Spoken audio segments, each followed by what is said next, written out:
Welcome back to The Avenue, and thank you to all the returning viewers as well as the new subscribers. You are welcome here. And today, as you can see with the title, we're going to talk about perfect timing, because sometimes I talk to people and they say, Adrian, I've been waiting on the perfect time to get serious with my finances, to get serious with saving, to get serious with paying off debt, to get serious with putting something in my retirement account, to get serious with all of this, my budget and everything. But there's never the perfect time to do that. We're going to discuss that, and hopefully I'll be able to help you with your perfect timing. Stay tuned.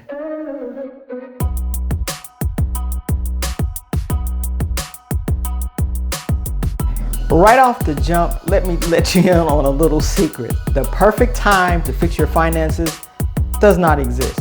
You're not going to wake up one day and all your debt is gone or all the money's in the bank, your budget is balanced and everything like that. It just does not exist. So if you're waiting on the perfect time, it's never going to come. And so some of the things people say when they want to make a move and they haven't made a move is, oh, I'm waiting for the kids to get out of the house to start the budget. I'm waiting to get a raise to start investing, waiting for the markets to stabilize so I can start investing then. There are all these reasons that people are not making the moves that they need to make. And let me tell you all, the market has been up, the market has been down in the last couple of months because of what's been going on in Washington and those decisions and comments that's been coming out of the White House. However, if you've not gotten in the market, there were opportunities to get in when the market was down, and you could have made quite a bit of money and been on the upside when we got over to the other side of that. So there is no perfect time.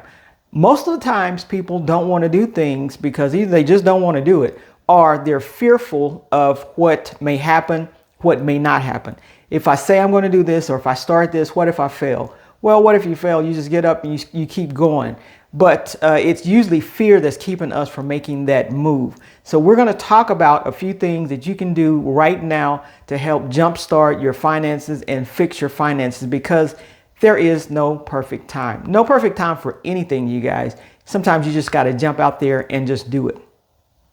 Let me help you a little bit with this perfect timing. I would say if there's something that you want to do, just start small. If you want to create a savings account, you can start with $50 a month. You can start with $25 a month, $10 a month, whatever you have. Use what you have in order to get going. But you need movement in your life in order to get to any goal. So start small with whatever it is that you have, and don't worry about what people say, or you don't even have to tell people. But you have a goal in mind that you want to do, and maybe it's not that lofty goal that you thought you were going to do, but start small. If you only have $10 extra out of each paycheck, put that aside. If you only have 15, 20, whatever it is, put that aside and start saving.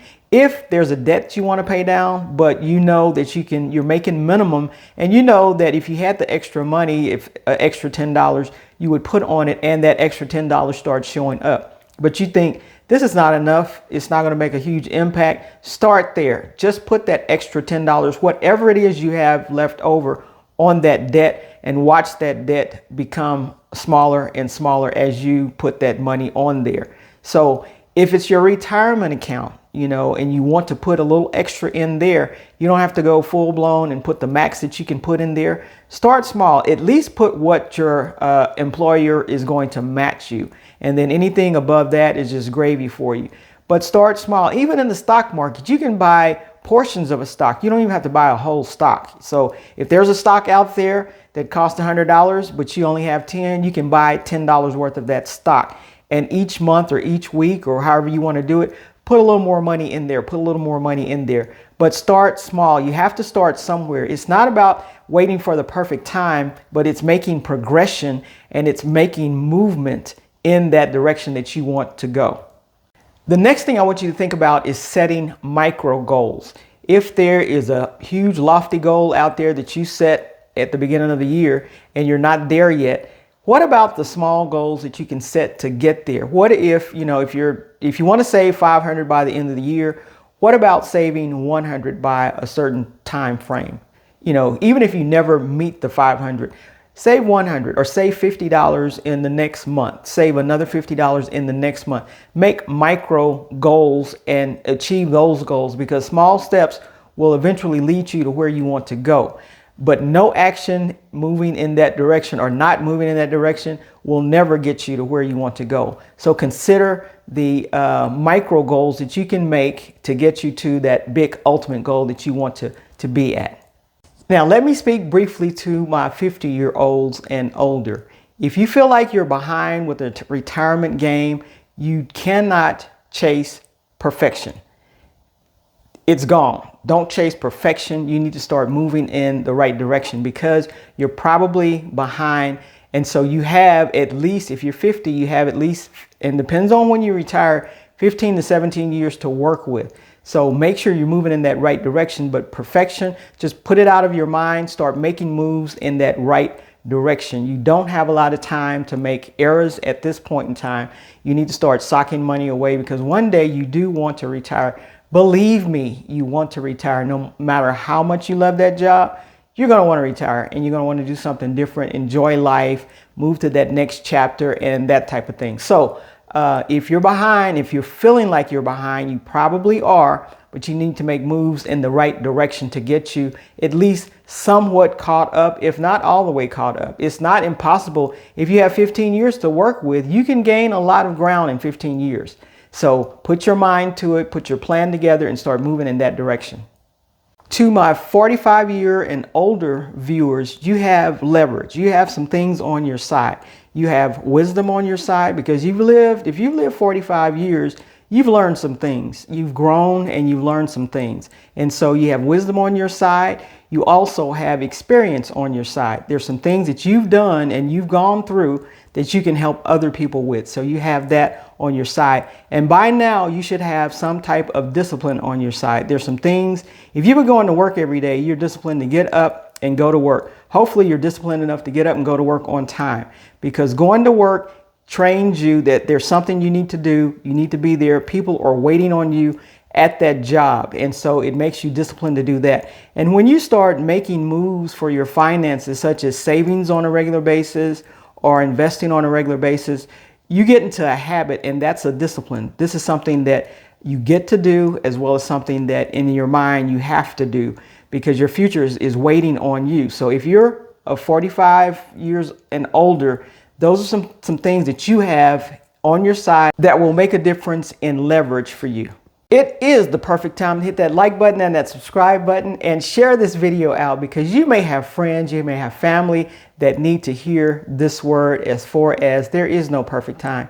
There never was, never will be. With all the rental property that I've bought, with everything that I've sold, with the stock market, with whatever, even accepting job offers, there was no perfect time to do that. You just have to make a decision and move forward with some things in life. So no perfect time, and it's not about perfection, it's about progression. Last but not least, I want to talk about the right time. And the right time to make these moves is when you're tired of living in regret. The things that you've done in the past or have not done in the past, that's behind you. You have to let go of that in order to move forward. You cannot drive forward looking back. That doesn't work like that. You can go faster moving forward if you're looking forward, paying attention to the things that you're doing and the direction that you're going in. So living in regret is the time that is the right time to get out and make that change. Another time to make the change is when you're tired of money being a stress. If money is a stress to you, because money doesn't have to be a stress, you guys. It can be something that you can handle, that you can manage, and it can be in your favor. It doesn't have to stress you out. If it's stressing you out, it's because you don't know what's going on with your money and you don't have a system put together to help you with that. But money should not be a stressor for you. So the right time is, if money is a stressor, is a time to get moving in the right direction. We've all heard the old saying, the best time to do something was yesterday, but the second best time to do something is right now. And so I don't want another month, another day to go by without you all making a move in the right direction. Whatever it is that you choose to focus on or do financially to fix your finances and start moving in that direction is what I want you to work on today. Take 1 hour out of your day to sit down and do something that you've been procrastinating on, saying that it's not the perfect time, because it's never going to be the perfect time, but you need to start moving in the right direction. If you're going to do that, comment in the comments, no more waiting. We don't need to wait any longer on any of this. Let's start moving in the right direction today. The last right time I will give you is when you feel like your future deserves more than your delay. If you're serious about your future, you should not delay, because the future is coming, you all. Whether you delay or not, it's going to be here. And the best thing you can do is to go ahead and start moving in that direction with fixing your money. If it's a budget you need to fix the budget. If it's savings you need to fix that. If it's investing you need to fix that. You know, all of those are very fixable if you have a system put together and put a plan down. You can sit down today and write out a plan that this is what I'm going to do to fix these things. Choose one of them.